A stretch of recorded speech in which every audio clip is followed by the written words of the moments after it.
So I got a question. So just add some context. I'm a deist.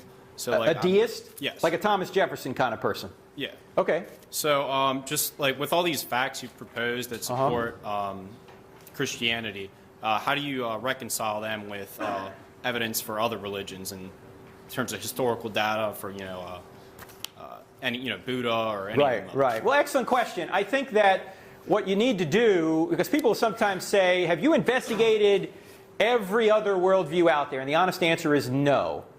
I've investigated the theisms out there. Why? Because I think there is very good evidence for theism. And if there's very good evidence for theism, all non-theisms can't be true. Doesn't mean everything a non-theistic worldview teaches is false, but when it comes to the existence and nature of God, they appear to have it wrong. So if theism's true, that would mean Hinduism isn't true, Buddhism isn't true, New Age isn't true.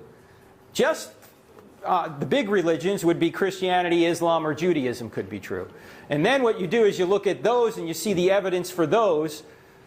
Which one of those, if any of them, appears to be the true theistic religion? And I think when you look at the three, first of all, Judaism is just incomplete Christianity in my view, because I believe everything the Jews believe. I just believe the Messiah has come. Jews who are conservative. Yeah. And with Islam, I think when you look at the situation with Islam, remember, Muhammad comes along in 570 AD. He gets what he believes is a revelation in 610 AD. He dies in 632 AD, and the Quran is compiled after him. Muhammad in the Quran says, I don't do miracles, I'm just a plain warner, meaning I just warn people there's one God.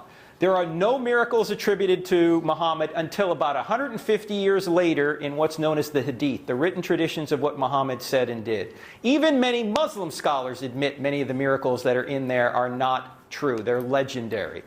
So the eyewitnesses of Jesus, however, I think have given us very good evidence that he really rose from the dead. There's no confirming miracle for Islam. There is a confirming miracle for Jesus.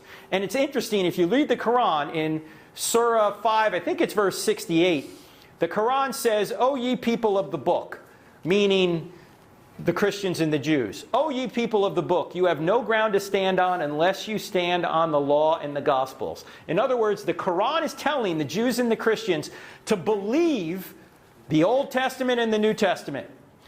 Well, the problem is the Old Testament and the New Testament leave no room for Muhammad in the Quran. The Quran is actually telling Christians and Jews you ought to trust the Old and the New Testaments.